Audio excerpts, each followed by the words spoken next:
Hi everyone, today I'm going to show you quickly how to fix a frozen Android phone. So I'm going to share two solutions depending on which phone brand or model you have. On some phones you just hold down the power button for 15 to 20 seconds until you see your device logo.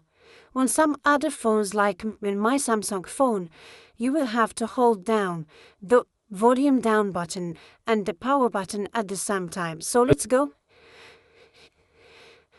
Volume down and the power. Keep on holding until you see your device logo. Keep on holding. Perfect. This is how it works. The problem should be resolved.